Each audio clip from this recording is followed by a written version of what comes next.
in. You watch the name on the screen. Someone you care about. Someone who matters to you. And you let it ring. Not because you didn't want to talk to them. Not because you were busy. Not because you don't care.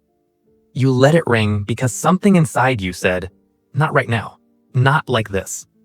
And then you picked up your phone and typed, hey, can I call you later? Just in the middle of something. You were not in the middle of something.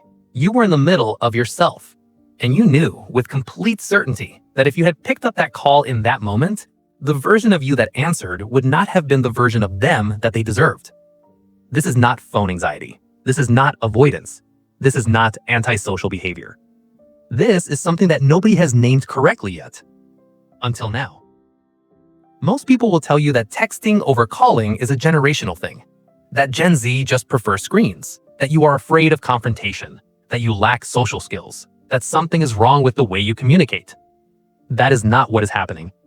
Here is what is actually happening. You had a day. Maybe it was an argument with someone at home. Maybe something went wrong that you are still processing. Maybe you are carrying something heavy right now, something that has not finished moving through you yet. And when that call came in, your brain did not think, I don't want to talk to them. Your brain thought something much more sophisticated than that. It thought, I am not ready, and they deserve someone who is ready. And I refuse to give them the version of me that would worry them or burden them or leak my pain onto their day. You did not avoid that call. You protected them from your not ready. And that is one of the quietest and least recognized forms of care that exists between two people. There is a specific sequence every person who prefers texting over calling knows by heart. The phone rings, and in the 3 seconds before you decide, you run through the entire call in your head. You think about how your voice sounds right now. You know it's off. You can feel it. The flatness in it, the slight edge, the thing underneath the words that the other person will hear before you have said anything. And you think, if I pick up right now, they will ask, are you okay? And I will say, yeah, I'm fine. And they will know I'm not fine. And then the call will become about me, and I don't want the call to become about me because I haven't figured out me yet.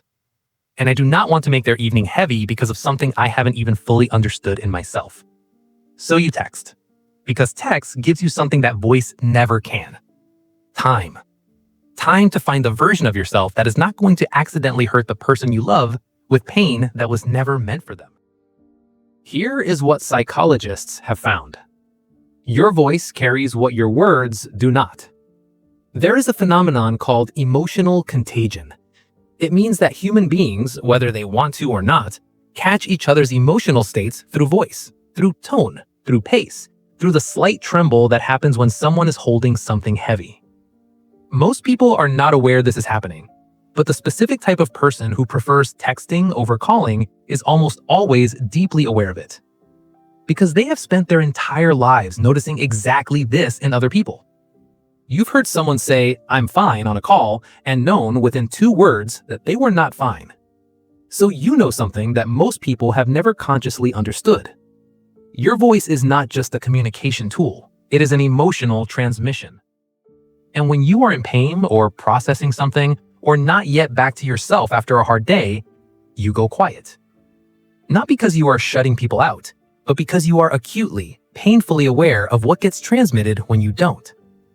Can I tell you something that the people who love you might not have the language to say? When you texted instead of answering, you are not being distant. You are doing something that requires a level of self-awareness that most people never develop. You are monitoring your own emotional state and making a decision about what was safe to share and what needed more time before it touched another person. That is not avoidance. That is emotional responsibility.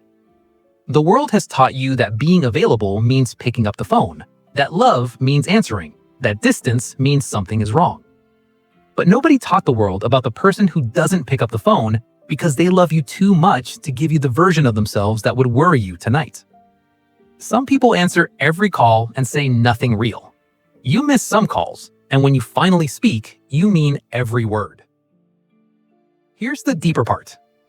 Why do you carry this so carefully? Why do you work so hard to protect people from your bad days? Because somewhere, probably early, you learned that your pain had weight. That when you were upset, it affected the people around you. That when you were struggling, the room changed. that your emotional state was not just yours, it belonged to everyone near you. And so you learned to manage it before you shared it, to process it quietly, alone, in text where you could edit, before you brought it to the person you cared about.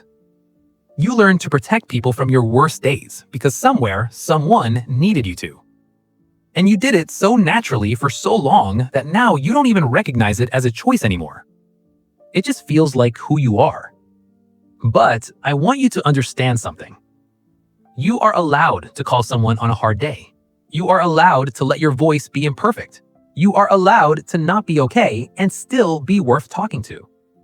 The people who genuinely love you do not need the edited version. They want the real one, even the hard one, even the one that had the worst day and doesn't quite know how to say it yet.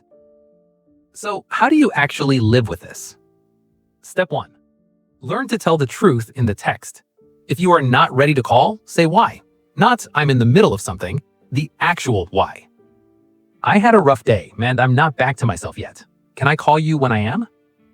That one sentence does more for a relationship than a dozen perfectly managed calls. Step 2. Stop mistaking self-protection for selfishness. Needing time before you speak is not selfish, it's self-aware. The problem is not the need. The problem is the guilt you carry for having it. Put the guilt down. Step 3. Let some calls be imperfect. Not every call has to be you at your best. Some of the most important conversations in your life happened when you weren't ready. Practice letting someone hear you on a hard day, just once, and notice what happens. 9 times out of 10, they don't fall apart. They come closer. Step 4. Identify your one safe call. There's someone in your life, or there should be, who gets the unedited version. The call where you don't have to perform okay, where your voice can shake and they won't panic, where you can say, I had the worst day, and they'll simply say, tell me. If you don't have that person yet, that's not a failure. That's information about the kind of connection you've been teaching people you need. The reason you prefer text over call is not because something is broken in you. It's because you feel things so completely that you've developed an entire system for protecting people from the overflow. That system is not a flaw. It's evidence of how deeply you've always cared about the impact you have on the people around you. But here's what that system costs you. It keeps you slightly alone, even in the relationships where you're most loved. Because the people who love you can't reach the part of you that you protect them from. And that part, the unedited, not ready, not quite okay part, that's the part that needs connection the most. You don't have to fix this overnight. But you can start tonight by texting someone the truth of your day, not the managed version, the real one, and see what comes back. The way you communicate is not the problem. But there's something underneath it, a pattern about why certain people learn to hold everything alone before they let anyone in, that goes back much further than your phone. It's connected to the way you learned very young whose emotions were safe to feel in front of others and whose were not. That pattern has a name, and once you understand it, you'll not only understand why you text instead of call, you'll understand why connection has always cost you more than it seems to cost everyone else. That's the next video.